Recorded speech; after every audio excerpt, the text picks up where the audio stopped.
Here is Archives of Internal Medicine, and this one is in large part about diabetes, and it talks about dietary carbohydrates and glycemic index, as well as glycemic load. Glycemic index is how the carbohydrate comes into your body. The glycemic index is high for sugar, and it's low for broccoli. It's high for white flour bread and potatoes, and it's low for broccoli, cauliflower, carrots, lentils, red beans, almonds, and walnuts. And so what I'm saying is you want that carbohydrate to come in a little more gently rather than a big spike like that. On the other hand, if you had just that much sugar in something, then that would not really give you a big spike like that. It'd only give you a little spike like that, and that's not so important. So the point being is you want to have foods like they grow in the field. The brown rice, the barley, the millet, the quinoa, the amaranth, and if you don't know what those are, then give me a call at 549-3444, and I will be glad to explain them. They are available, I believe, Limbs at Capaco, Wild Oats and Whole Foods in West Hartford, and some of those are available at Stop and Shop. So I don't know about Costco, Target, Walmart. Maybe they carry it, but I like the organic variety because it's not like you can't win, but there are a lot of ways you can get hurt. And being organic is one of the things to do, as is organic, unprocessed whole foods like they grow in the field. The grains, the vegetables, the beans, the fruit, the nuts, and the seeds.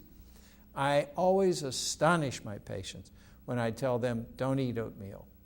Oatmeal is not what you should be eating. Oatmeal is a whole oat groat. First of all, oats are very high calorie.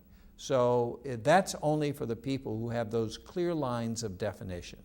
But you might say, well, how's that compared to a sausage sandwich or an egg McMuffin for breakfast? Well, clearly oatmeal is healthier for you than that. But what I'm saying is, why have oatmeal when you could have oat groats or quinoa, Q-U-I-N-O-A, or amaranth, A-M-A-R-A-N-T-H. Quinoa and amaranth are two tiny little grains that you could soak overnight in some rice milk called Rice Dream, or almond milk, or hemp milk. And you could soak those overnight, warm them up in the morning, or not even warm them up, and I'll bet you could toss that down. There is a real necessity that all of us have to learn to chew our food more, and the word comes out consciously. I like the word aware as opposed to conscious. I like that word aware as a better word than mindful, but I want you to try to be more aware of what you're doing, because there is a payday. And for those people who are overweight, they are asking for the wrath of God. They're asking for high blood pressure and stroke and dialysis.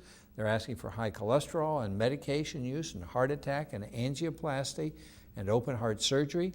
Who just had open heart surgery? Somebody, I always think of David Letterman. He had open heart surgery, and yet he was lean. And you might say, yes, it was his genes that did it. It was his genes plus his diet.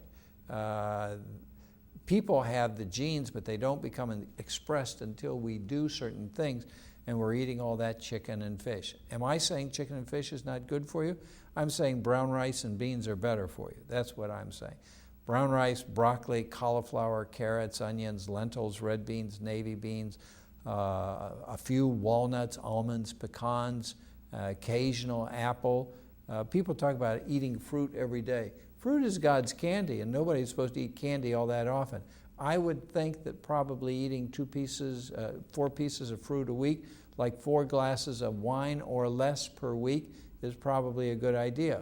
And wine equal whiskey equal beer.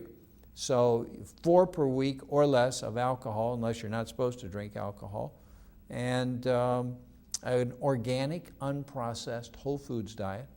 Fish once a week at the most if you're overweight, and twice a week if you're pretty active, and not more than 3 times a week if you're very active. And very active means running 5 miles a day, at least 5 days a week. And what size am I talking about? I'm talking about the size of your palm. Not my whole hand, just my palm.